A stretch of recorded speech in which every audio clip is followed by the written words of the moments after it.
That's right. I'm actually going to step out of the way right now so you can see the motorcade as it leaves here from Atlanta Hartsfield. You can see plenty of police presence in front, and former President Donald Trump is presumably in one of these vehicles right here behind. We're watching him. Landed about 14 minutes ago, deplaned, and now is in this motorcade headed to the Fulton County Jail. Of course, the jail is about 14 miles away from here, so typically that takes about 30 minutes. Of course, with roads being closed off, that time could be different. Take a look. We know that President Donald Trump is in one of these vehicles leaving. Of course, they have plenty of security in front and behind all afternoon. There's been Atlanta police here, Secret Service, Georgia State Police, all waiting in anticipation of the plane landing. Of course, it did land. It is now headed right now to the Fulton County Jail. Of course, we have crews here. We also have crews there at the jail and crews along the way. We'll bring you the very latest as it comes. We're actually going to jump in and try to follow the motorcade right now. So we're sending it back to you in the studio. All right, Tracy, thank you so much. So as you all just saw right there, former President Donald Trump, his plane landed just after 7 o'clock. He walked down the stairs. He did not say anything, got into one of the black SUVs. The motorcade took off, and now he is on his way to the Fulton County Jail, as our Tracy Engman-Pierre was reporting. It'll probably take them about 30 minutes, and I imagine with the police escort, they might be able to get out of. You guys know how bad the Atlanta traffic is. That area, particularly around there, it's 7:15 on a Thursday night. Yeah. It is very, very Falcons congested. And you've got a Falcons football game also that's a component in all of this. But you've got a rolling roadblocks, which is a very efficient way to get VIPs through the streets of a major metropolis, where you have law enforcement working up about a mile and a half in advance. They will stop all levels of traffic in all directions so that the individual and the motorcade may pass, and then they let it resume. So that way you don't have that sort of log jam that you did in previous years when you would certainly close off all of these routes indefinitely for a very extended period of time. And if you're taking a look here, wondering what the heck are we looking at right here, this is actually a camera and one of the vehicles following the motorcade. So you're actually going on the route that former President Trump is going on right now through the streets of Atlanta, headed to the Fulton County Jail. And it's going to be interesting to see. So this is the former president's fourth criminal indictment. He's headed to the Rice Street facility. He has 18 co-defendants here, and we've seen several of these mugshots of his co-defendants coming out. And that's a big question that a lot of people have. Will we finally get a Fulton County mugshot of the former president? Sheriff Pat Lavat says he's going to be treated just like any other person that comes into the jail. Well, the expectation, and Twitter is abuzz, now known as X, with so many people trending right now talking about that very fact, about seeing a mugshot of former President Trump, is sort of what everybody is waiting for to see tonight. And this will become the stuff of campaign badge of honor for the Republicans, those who support Donald Trump in his quest for the White House once again. But that is, one of the major headlines tonight, is seeing that mugshot, something, despite the other indictments in other states, this will be a first for him. Absolutely. And the former president, he did negotiate a bond. So that means that he will not be staying the night in jail. He's going to go in, get processed, and then go home. That bond, $200,000. He could either pay that in cash, or he could pay a 10% of that. So that'll be $20K to do his processing, get his fingerprints, potential mugshot, and head back to New Jersey.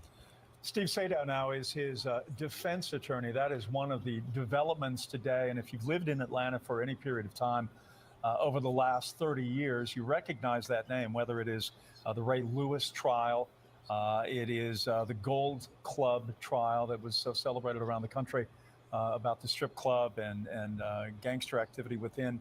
More recently, the YSL trial. The YSL trial also is involved with T.I., and he has been a very prominent defense attorney for a very long time, a product of the Emory Law School, and one of the great superstars of courtroom drama, certainly in these parts. Absolutely. And now we are taking an aerial view from the 11 Alive Sky Tracker. You can see that motorcade moving on through. And Jeff, as I expected, police escort, it looks like they are bruising on through, not bad traffic, no traffic for the former president. So it looks like he's going to be getting to the Fulton County Jail in no time. But when he does get there, I'll tell you what, we have seen images since early this morning of just tons, hundreds and hundreds of people, supporters, opponents, gathering at the jail, media, as well as some residents that live around there that have had a little bit of issues coming in and out. But people are from here in Atlanta. They've driven from Florida. Some people have probably flown in to be there and either show their support or protest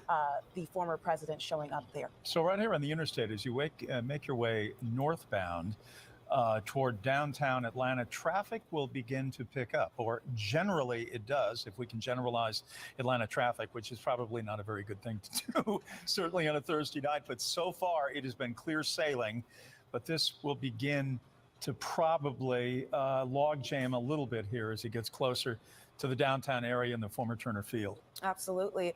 And I mean, like I said, we're taking an aerial look right here. This is a historic moment for the city of Atlanta. And people keep using this word unprecedented. This is now the 4th criminal indictment, but it is unprecedented. And this is probably, you know, the biggest booking the Fulton County Jail is ever going to see, a former president going through the same doors as, you know, an average citizen from Atlanta that would go if they got into a little bit of trouble and had to get booked.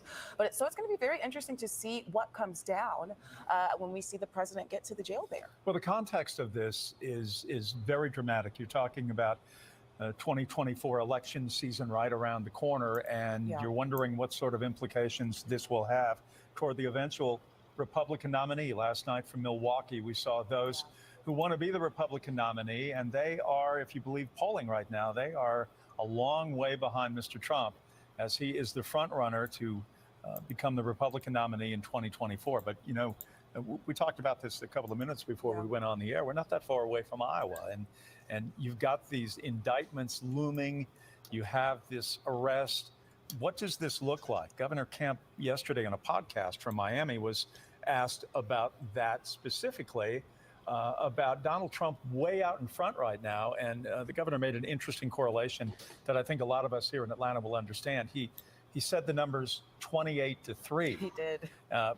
Invoking the Falcons' storied collapse in the Super Bowl, where they were up late in the third quarter, 28-3, and of course lost that Super Bowl to the New England Patriots, who were able to come back. So the sports correlation there politically, that there is a long way to go before a GOP nominee is picked next summer. But this is just one of the steps on the ladder, and trying to understand how this all plays, not only in the court system, which we have covered in great detail and will continue to do so, and the political ramifications. Certainly we saw the House of Representatives today, Republicans led by Congressman in Ohio, that they are going to investigate District Attorney Fani Willis over all of this that has transpired. So it's going to be interesting to see how it is. And the other issue, though, that's very hard to gauge right now is what it's going to mean for voters, and how they will perceive this, and how they will look at this as it continues to play out in the months ahead. But again,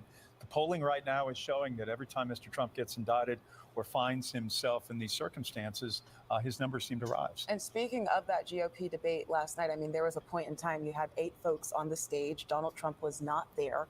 If you look on the internet, some people are saying that he even won the debate by not being there. There was a point, though, where they asked the panelists, okay, raise your hand if you would still vote for Mr. Trump if he was convicted, but he's the Republican nominee. And all but Chris Christie, who kind of raised his hand and went like that, and Asa Hutchinson did not raise their hand. And the rest of them did and said, you know what, we're going to vote for him. And when you look at the polling, you talk to the voters on the ground. I mean, we've spoken to several people, our reporters out there at the jail right now, that echo Mr. Trump's sentiments that he posts on social media, that this is an attack, this is a hunt, this is political, that they're just trying to do this to keep me out of the White House. And a lot of his supporters feel that way. And I actually spoke to a conservative radio show host here, Shelley Winter, and I asked him, I said, hey, why do people continue to support Mr. Trump, even though, you know, it seems like he's in a lot of legal trouble? And he said, well, they look at Mr. Trump as a man who's fighting for them. And so when he's under attack, they feel like they are under attack. And he says that those numbers show in the polls, and he is by far the front runner here. And when we're talking about this investigation, you're talking about a more than 2-year investigation into this case. We had a special purpose grand jury that lasted for about 8 months. 75 people were interviewed there. It was a special purpose grand jury, so they did not have the power to indict. That's why we had another grand jury that met. They did have the power to indict, and we sure enough saw an indictment come down last Monday. Many of you were right here with us at 11 Alive as we broke that late last Monday evening. And so now we are over a week away. We are less than 24 hours away.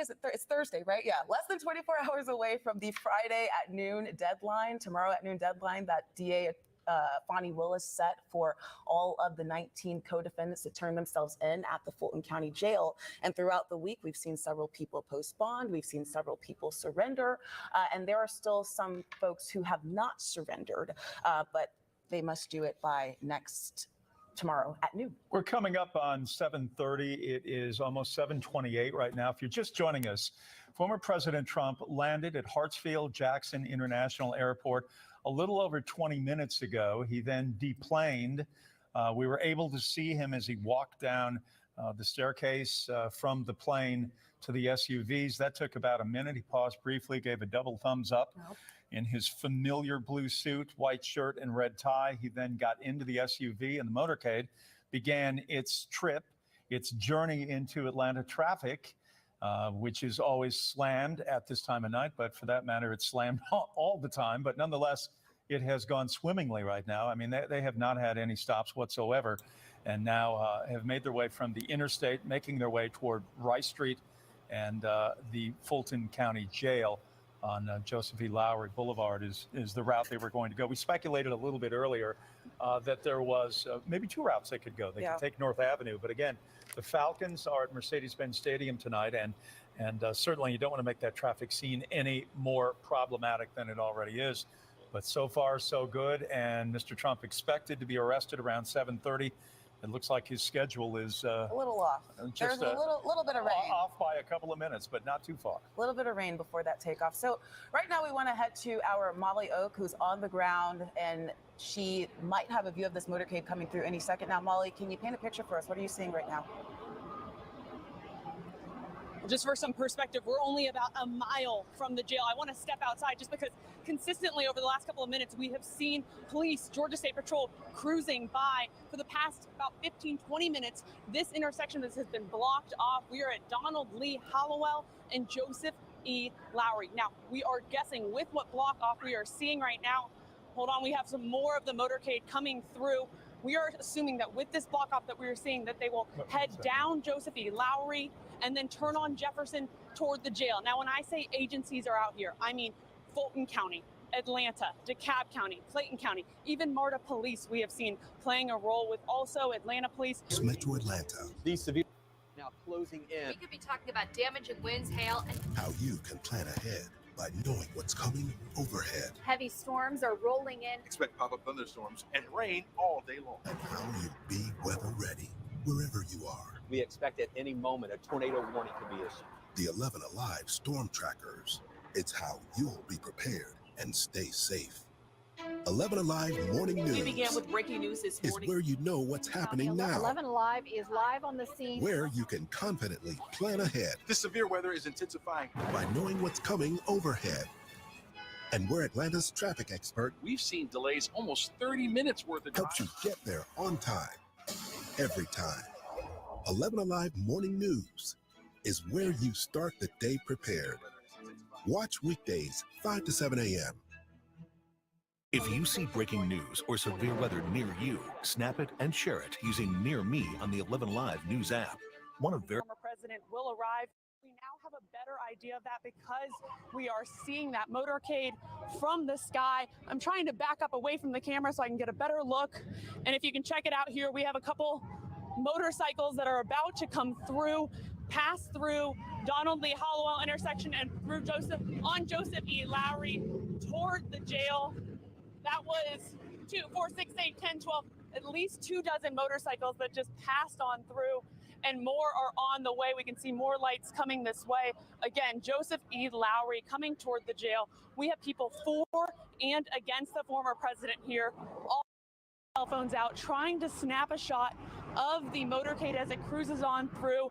And as I'm watching, what you can't see from the camera, but you may be able to see from the sky, which also for perspective, I see 3 helicopters now, is they are heading a couple blocks down Lowry and turning left on what I believe is Jefferson. You guys probably have a better look at that from the sky. I did just see someone in a black SUV waving from the back seat of the car. And we have the rest of the motorcade. We just saw one of the press vans and another press van, and now Atlanta Fire Rescue and a handful more of Atlanta police bringing up the tail end as the motorcade continues on through down Lowry and makes that left toward the jail. For now, guys, we're going to send it back to you as that motorcade has come on through our way and is heading toward the jail. All right, so this is taking about 20 minutes or so to get to the jail. They've not had too much trouble whatsoever getting there. I mean, the traffic has been relatively light. The roadblocks have been effective as well. Yeah, so you were just hearing our Molly Oak reporting there. Excellent reporting for her. Great pictures. And I actually heard some people yelling. I couldn't hear what they were actually saying, but there are several people gathered just to watch this historic journey from the jail, or excuse me, from the airport to the jail. And just a quick recap for those of you who might be joining us right now. Here's what we know. We know that just before 5 o'clock, the former president's plane took off from Newark Airport, and he was en route to Atlanta, where he landed just before 7 o'clock. They pulled up a staircase to the plane. He exited off. He did not say anything, but he did get into one of those black SUVs that you just saw come by the screen there, and they made their way to the interstate. Now they were on Joseph E. Lowry, headed to the Fulton County Jail. And we know that since early this morning, there have been several hundred people, protesters, opponents, as well as other people waiting for him to come here. And we are just getting information right now that he has arrived at the Fulton County Jail. Former President Trump is arriving at the Fulton County Jail right now. So this will be a really a quick procedure for the most part. Yeah. There'll be the issue of posting bail. There will be the mugshot, fingerprinting, and basically that's it. And then he'll be back on his way to Hartsfield-Jackson and probably out of here within the hour, I would assume, within maybe 45 minutes to an hour. And one thing, we are not going to be able to actually see him go into the jail because our cameras are not, to my understanding, allowed in there. But you're taking a live look right now from the skies, and we're going to go to our Ron Jones, who is at the jail right now. Ron, what are you seeing on your end? Well, let me tell you, there is a buzz here in front of the Fulton County Jail. Just maybe about 20 minutes ago, Marjorie Taylor Greene made her way in here through cheers and jeers at the same time, but she was here talking to some of her supporters as she moved her way through the crowd, and she is possibly still here right now, and I'm anticipating, as I'm looking at the video along here with you, that she's going to be there to greet the former president as well. They sang God Bless America with some of her supporters too, and so she has a lot of support. She also on her... And it looks like that motorcade is now pulling up to the front of the jail. We wanted to cut in here because there was a little bit of lag with audio, but we want to show you and just bring you all here right now. 11 Alive Sky Tracker bringing you that aerial video of the motorcade pulling up. It's now come to a complete stop, so we can expect the former president to get out and make his way in the jail. Jeff, as you were saying, this could potentially be a quick process. Sheriff Pat Labatt has said that he would treat Mr. Trump like any other person who comes through the jail for this process, and that there would be no difference there. But there is obviously a huge difference in that he is going to be sequestered from everybody else in that facility, and he will be moving at a very, very fast pace. Joe Ripley is outside the jail right now. Joe, it's all yours. What are you seeing?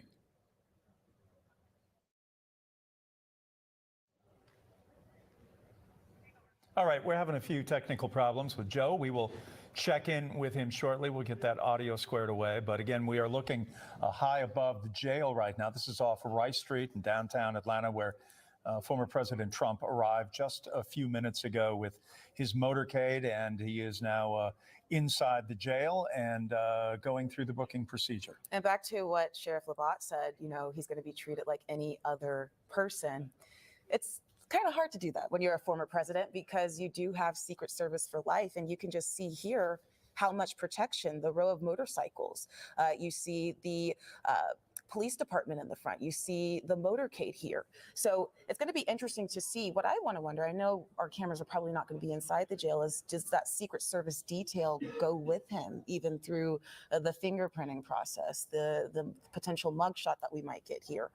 That'll be interesting to see. But we do know that he is going to be processed. And what we've been seeing, for those of you who are wondering, will we get a former President Trump mugshot? They've been coming out anywhere between an hour to 24 hours after, depending on if somebody posts it or if we have to wait for the jail to post it. And I do believe that we have Joe Ripley back with us right now. Joe, what are you seeing on your end over there? Yeah, so just a moment ago, that presidential motorcade passed by us heading into the Rice Street Jail here. You can see this whole road, Jefferson Street here, lined with law enforcement. We're talking about Fulton County Sheriff's Office deputies, Secret Service police, Georgia State Patrol. We've heard Fulton County Sheriff Patrick Labatt talk about a force multiplier, meaning he's working with local, state, and federal law enforcement to secure the perimeter of this Fulton County jail, which we understand is under a hard lockdown right now. No one has gone in. No one is able to come out until former President Trump has been processed, has had his fingerprints taken, and has had that mugshot taken as well, which is an historic first. We're talking about no president, current or former, has ever had a mugshot taken, been processed criminally like this. And so you can see that heightened law enforcement presence trying to keep this area secure. You heard Molly Oak earlier talking about just the sheer force behind this motorcade. Dozens of motorcycles. We saw armored vehicles as well, a bomb squad vehicle, squat car, and right now, even as we speak, these deputies are not moving. Law enforcement staying still, securing this perimeter. We have been behind these barricades all day long as they tried to protect the president. Earlier this week, you've probably seen our coverage here on 11 Alive. I got a chance to speak with a retired Secret Service agent talking about his years in serving 8 current and former presidents, including former President Trump when he was a candidate at the time for the Oval Office. But he was saying that the priority, no matter where the president goes, whether it's to a concert, whether it's out to the store, even here to the Fulton County Jail, it is to keep the president safe.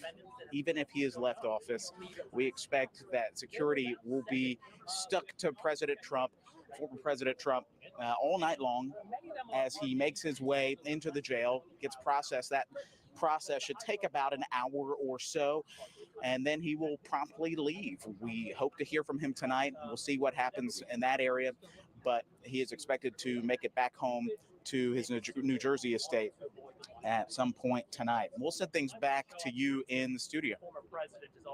Clay reporting outside of the jail. We want to go right now to Ron Jones. Ron, I don't know where you are as far as your proximity goes to Joe Ripley. Are you at a different vantage point than where he is? Are you on the other side of the building? Yeah, I'm on the other side of the building, so I'm on Rice Street. So he's not going to come through here. There's a lot of protesters here. This is where the media crush is.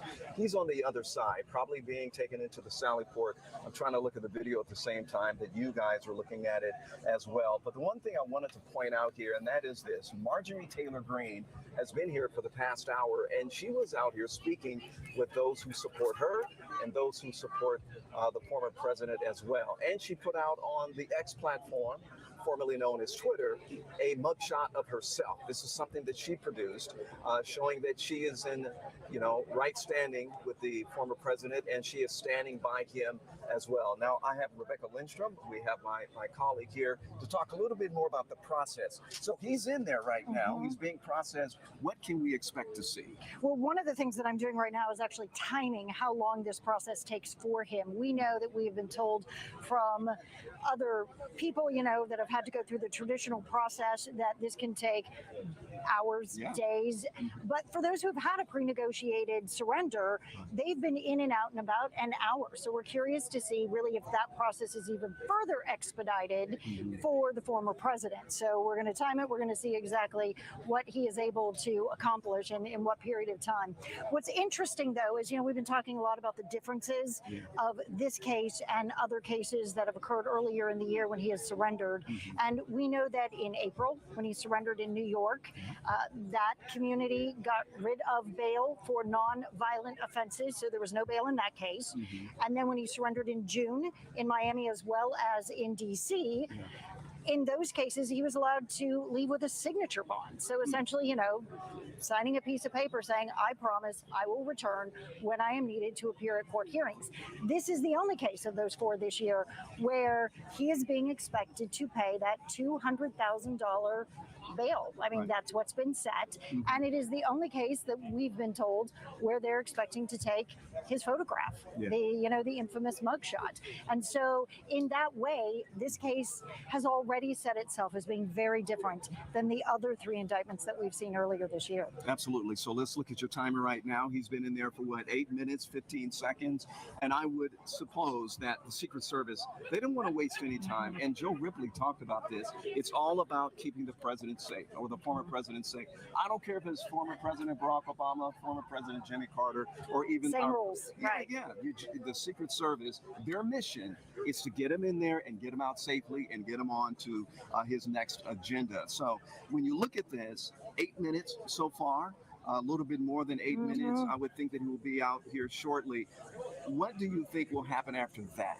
I mean, is it over for him as far as the process as he's waiting for the next step? So we do know that in some cases they do a medical questionnaire. It's probably unlikely that he is having to do that in this case. I mean, for viewers who are not as familiar with the process, that normally takes place because, if someone does have to stay, they don't get bail. They want to know if there's any medical conditions that they're going to need to attend to. Or if someone doesn't show up, then they take, identifying information as part of that medical questionnaire so that you can kind of give that information to other people to help find them should you have to go out looking for them. Again, we all know what the former president as well as most of these co-defendants look like. So I'm not so sure that process has taken place, which would be another one of those things that is unlike what other people going through the booking process would have to experience. But from the analysts that we've been able to talk with, people who've gone through other high-profile cases, of course, nothing quite like this one. They, as we even saw in the video, I think it was pretty clear that they have cleared that area, that Mr. Trump is waiting in an area for that bail bond process to be cleared to take place. And once that's done, he's able to drive away and leave. So you've got show your ID, get your fingerprints, get that picture taken, sign some paperwork, that sort of, promise that you're going to return, and basic paperwork saying that you heard the charges, and then you're able to leave. He's free to go. Okay, Rebecca, thanks a lot. We really appreciate that. We should point this out too, and Joe talked about this, Joe Ripley, and that is security, guys. So when it comes to security, the Secret Service, they are in charge. They're the ones who set the table. They are the ones who are going to determine what roads are going to be closed, what crowd control is going to look like, what traffic control is going to look like as well. And they want to make sure that they get that president, the former president in there, get him in and out very quickly. The other thing that they have to be concerned about as well is making sure that local law enforcement, that they logistically support the Secret Service. And you can see right there on your screen, I'm looking off camera here, that they have the Sheriff's Department here. They also have mutual aid as well to make sure that they can support the president and the Secret Service as well. I have a couple of people talking. I just want to interrupt you for a moment because I know this is going to be of interest to people, and it also factors into the timing that we were talking about. We are being told that Mr. Trump is getting ready to actually leave the jail. So 11 and a half minutes if he walks out the door any moment. But we are being told that he is getting ready to exit the jail and leave to get back into his vehicle and head back towards the airport. Back to the airport, possibly. So there you go, in 12 minutes. I mean, as a former law enforcement official myself, as a sergeant of police, anytime that you book someone in the jail, and I know this is in California, you don't get it done within 12 minutes. But of course, obviously, this is special circumstances, unprecedented, as Faith has talked about in the past, in making sure that you keep the former president safe. And we're still waiting for him to come out. The one thing that we want to point out here, and this is really critical for all of us to understand, is not only are these local law enforcement agencies, which they call mutual aid. So it's not just the Atlanta Police Department, it's not just the Fulton County Sheriff's Office, but you got the Henry County Sheriff's Office. This is what my colleague Cody Alcorn was explaining to me, and other agencies. They're all working in concert to make sure that he gets into the jail, he gets booked, as Rebecca pointed out, and gets back to the airport. And the way they support him is even amongst the protesters. Like, a lot of people think that these are just only protesters out here. Well, when it comes to local law enforcement, they want to make sure they have intel or intelligence to try to figure out what's going on outside of the jail to make sure that they can keep the president safe. So it would not be unusual to have undercover officers who are protesting along with the other protesters, just so they can collect intelligence to make sure they can keep number 45 safe. Ron, I have a question for you. In your years of law enforcement, your experience, how long does it generally take in procedures like this for a mugshot to be made public? Are we talking about hours or a lot of hours? Man, you're talking about, I would say at least 4 to 5 hours. So if I arrest someone, and I've arrested a lot of people, and you take them into the jail and you fingerprint them, they take the mugshot if they don't already have a mugshot, if they're not a career criminal, right? Normally it's going to take at least 4 hours, maybe a little bit longer. So it all depends upon the jail staff, how many people they have there to be able to do all this administrative work to make sure that the public or the media gets that mugshot. This is a little bit different, right? Unprecedented. You got a former president and getting that mugshot. Hopefully we can get that a lot sooner than later. Now, we have been told in the past when it comes to the Fulton County Sheriff's Office that their policy right now is not to give out mugshots immediately, that they usually try to get it out by 4 o'clock the following day. So we may not even see the former, if they take his mugshot, which the sheriff says that he promised that he will, we may not see that mugshot until tomorrow morning or tomorrow afternoon or even after 4 p.m. Yeah, and you know, one of the headlines of this event is that mugshot. It is going to be used by both sides, those pro-Trump and those who are diametrically opposed to Trump as well, that mugshot is going to be that sort of point of ignition. Yeah, it really is. And think about this, Jeff and Faith. I'm sure I would think that President Trump would be able to try to figure out a way to capitalize on that mugshot, because every time that he is indicted, every time that he is in the media under these circumstances, his poll numbers continue to grow. And he begins to distance himself from DeSantis and all the other candidates that we saw last night who were debating last night. That's why he didn't probably show up, because he probably felt maybe that it was a waste of his energy. But yes, that mugshot could be a critical marketing tool for the Trump camp. I've noticed here in the last couple of minutes, it's gotten noisier behind you. What are you looking at right now, and who's causing all that ruckus? Well, you know, I wish we could swing the camera around, but so this is what's happening, because like I'm talking to you, but I have another eyeball looking this way too, just to make sure everyone is safe. But it appears that there's a confrontation between those who are supporting Trump and those who are opposed to him. And this confrontation is between, it's called Blacks for Trump. They are, okay, all right, let's back up a little bit. We're just learning now that he has been released. So I'm gonna toss it back to you guys as we try to figure out what's happening here with these protests. All right, Ron, thank you. Just to let you know, 16 minutes, he was in 16 minutes, according to Rebecca. Ron, thank you so much. We're taking a live look again at the front of the Fulton County Jail. What we do know is that former President Trump is the only defendant in this case to use that Jefferson Street entrance. That's what you're looking at right now.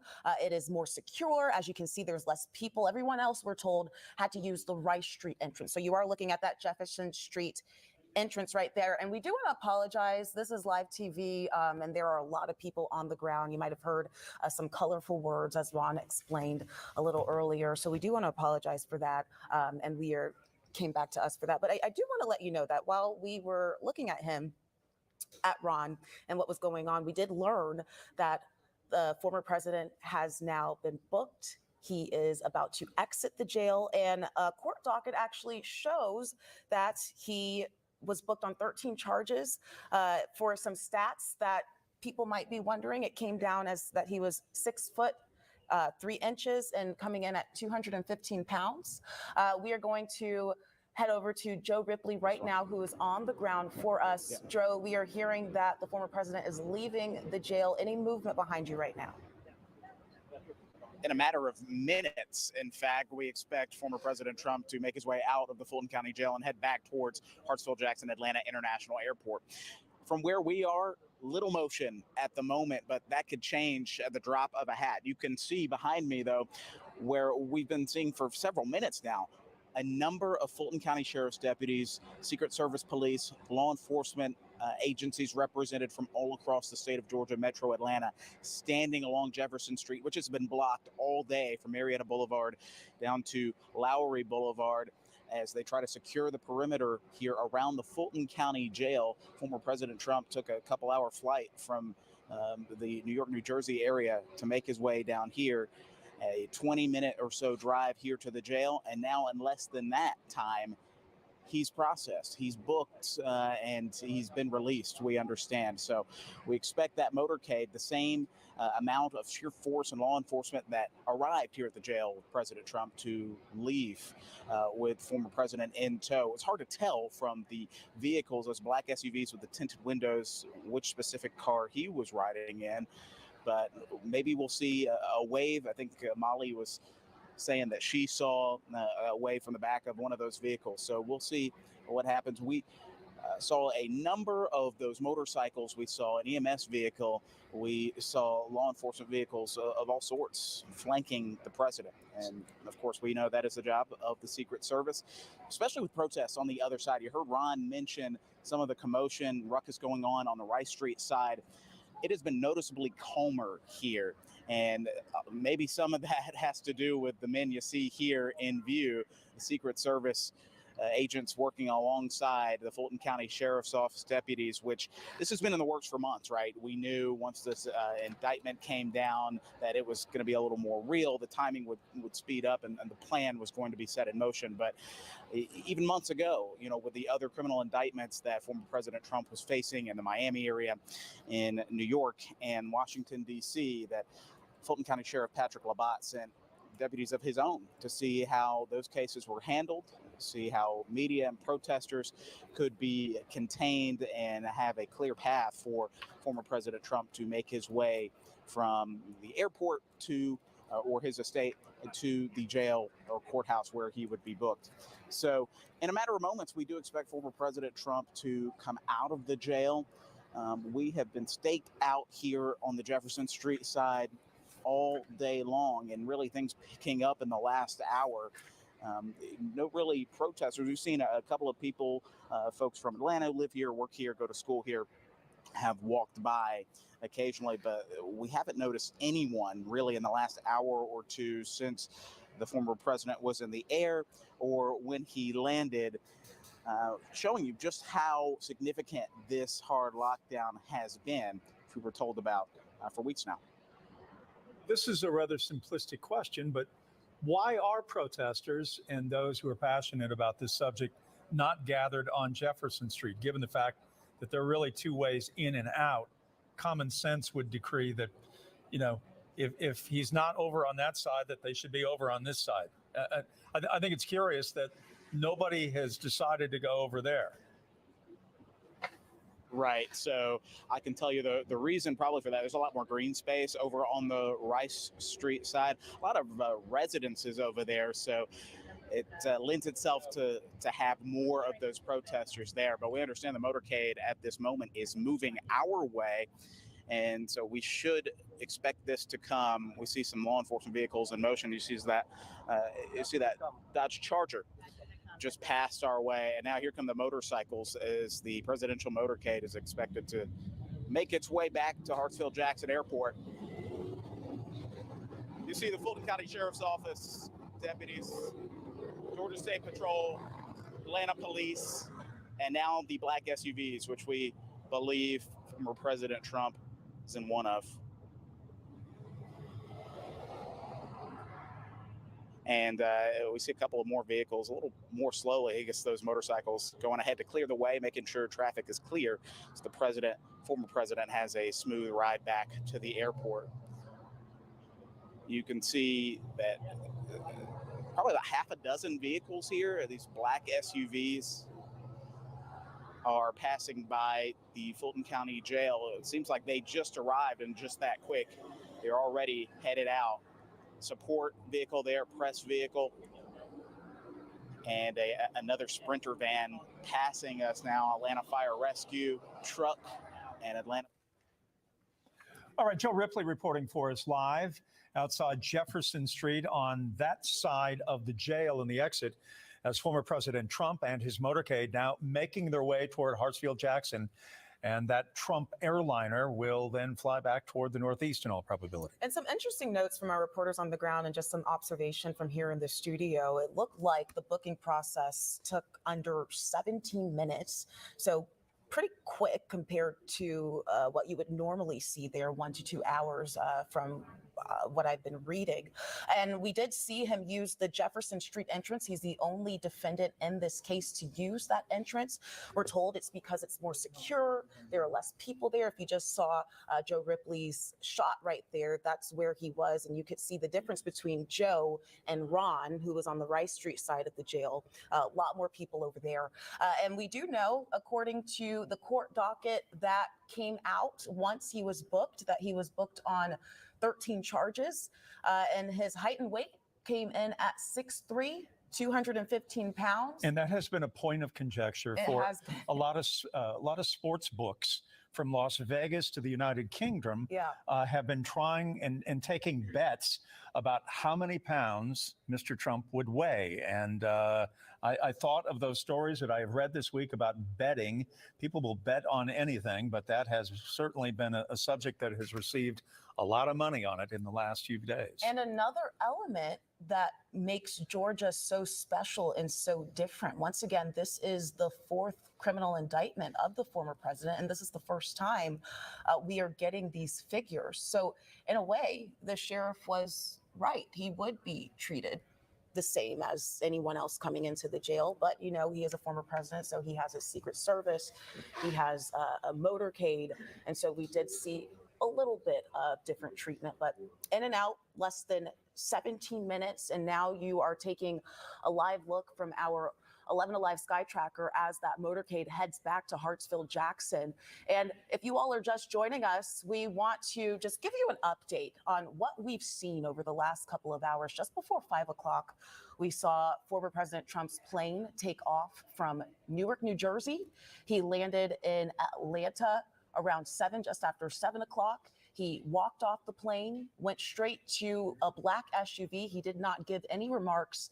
And then that motorcade came down to the Fulton County Jail. He was brought into the jail, booked and released in under 17 minutes. So you are caught up right now. This is what we're seeing. It looks like a little bit, we're trying to get a better view for you there from our 11 Alive Sky Tracker, a little bit of movement on his counsel. We saw that this morning he actually replaced one of his lawyers, Drew Findling, no longer representing him, and he has been replaced by Steve Sadow. All right, so we have been watching this for just about an hour now. His plane landed a little after 7 o'clock this evening, and, you know, I think we have been speculating about how long he would be on the ground in Atlanta before he was back inside that 757 on his way back to the Northeast. And it looks as though he may be certainly in that plane within about 65 or 70 minutes from the time that they touch down. And we know that the former president is unpredictable in what he may or may not do in terms of potentially talking to press or giving a statement. So we just might get a statement once he gets back to the airport. For that, we will have to wait and see. If he does give a statement, we will bring it to you live. But once again, taking an aerial look over there, you were actually, if you were wondering what was going on in that car that you were just in, that is one of the cameras that is following that motorcade along. But right now we are taking an aerial view from that. And this has just been really a historic day. No matter which side of the aisle that you're on, Fulton County has never seen a former president get booked in that jail. And now time will tell to see if we will see a potential mugshot of the former president like we've seen from several of his co-defendants throughout the week. District Attorney Fannie Willis has given until 12 noon tomorrow for the rest of those who were indicted almost 2 weeks ago now to report. So we will see if all of them report by noon tomorrow. So that is her deadline. And there's been a lot of movement this week when it comes to that. So we were here late Monday night when those indictments came up, and she gave her press conference probably around 11, around there, late in the night, and she did give that deadline.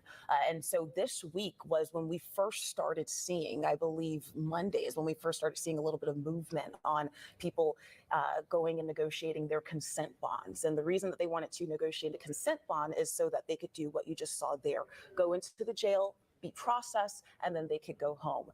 We do know that there are still some people who need to surrender, and they're going to have to do that before noon at Friday, or the district attorney says that they'll be arrested. They'll be coming after them. As far as traffic goes tonight, something we seldom are able to say in Atlanta, it has been unencumbered. It has been a very easy night as far as the Trump motorcade, and that given the fact that there was a Falcons game at Mercedes-Benz Stadium tonight. So you have increased numbers of people in downtown Atlanta. That simply has not been a case, and we can see it right now that it is smooth sailing back to the airport. Barely any cars on the road there. Very interesting to see. Speaking of just the case and just seeing some other things that we have seen today, like I said, some movement in his counsel. He's replaced Drew Findling with Steve Sadow. We did also see some movement on the timing of the trial, at least for one of his co-defendants, Kenneth Cheesebro. He put in a motion for a speedy trial. We saw the district attorney fulfill that motion, saying, okay, we'll have your trial on October 23rd. And the judge in the case, Scott McAfee, came back confirming that. So right now he does have that trial date. And speaking of trials, we have our legal analyst standing by right now. We're going to head over to Zach Merchant to give a little bit of color on what we're seeing here. Guys, you're right. Good evening. This is John Meixner with us now. You're currently a UGA law professor, but you spent years as a federal prosecutor before that. I want you to put your prosecutor hat back on. From a prosecutor's perspective, what are the strongest elements of this case that District Attorney Fannie Willis has brought? Yeah, thanks, Zach. I think the RICO charge is very expansive in this case. It's a very complicated case. One strong aspect is the sort of factual background in this case is pretty well known. There's not a lot of serious unknowns in the indictments. And I think Fannie Willis, for the most part, knows what those witnesses are going to say when they get to trial. And that makes the path for preparation a lot easier. Now, lawyers are always taught to think of a case from all angles. I know you spent the majority of your career prosecuting cases, but if you shifted gears and we're looking at this from a defense perspective, what do you think a defense attorney, what threads would they likely be pulling as we move forward into this case, presumably, at least for some defendants, eventually towards a trial? Yeah, I think a few different things. One is the sort of procedural complexity that's involved in dealing with this kind of case. So if there are severances, so if there are different trials for different defendants, that can become more complicated for the prosecutor. And then I think the real issue is many of the charges requires the prosecutors to demonstrate that Trump or other defendants knew that they were making false statements when they were acting for some of those charges. And it's always difficult to prove the state of mind of individual people. Now, we are watching right now on the monitors here, former President Trump's motorcade, presumably making its way back to Hartsfield-Jackson Airport. This is the biggest flashpoint of the legal challenges the former president faces, and that flashpoint happening right here in Atlanta. But it's not the only case that the former president faces. He's got two federal cases, one out of Florida, one out of D.C., the D.C. case being an election interference case in its own right, and another state case in New York. You were a federal prosecutor. You're familiar with challenging cases. What kind of wrinkles are just logistically these multiple cases going to pose for all of the attorneys and all of the witnesses involved here, and for that matter, the defendants? enormous challenges. I'll start with the prosecutors. Anytime you have overlapping cases like these, there's a lot of overlap between the Georgia case and the federal January 6th case. Anytime you have witnesses who are going to testify multiple times, that becomes difficult. Obviously, prosecutors aren't going to know exactly when things are going to happen. They've got to be well prepared. I think in these cases, you have a bunch of folks who are very well versed, who have been investigating these cases for a very long time, and they're ready to go. How do prosecutors, and for that matter, probably judges, too, decide which case actually goes first on social media, which is always a thing we're wary of bringing too far into the conversation, but folks have talked about it. Almost feels like there's a line forming between these multiple cases, and different district attorneys, different prosecutors are trying to find their position in this queue of who actually takes the former president to trial first, and if there will be a trial before the 2024 presidential election. Yeah, all good questions that are hard to predict. I think the judges are probably pretty mindful of cases that are going on in other jurisdictions. Some things are outside of their control. So Kenneth Chesebro filed a motion asserting his speedy trial right here in Georgia. And I think when that sort of thing happens, that pushes a case usually to the front of the line because defendants have specific rights to go to trial, and those are usually respected as best as possible. Now, in this case, former President Trump's bond was set, what's known as a consent bond. It was agreed upon between the district attorney's office and his defense attorneys before he turned himself in today. That's, in one way, what helps him get in and out so quickly among all the other security concerns and the unique status of the former president. But one of the conditions of his bond was that he is ordered not to talk to other defendants, not to talk to other witnesses, including in his bond on social media. How do you anticipate, how big of a challenge do you think that will be for the former president, and how do judges manage this sort of unique condition? Yeah, usually law enforcement is investigating, making sure that folks are following the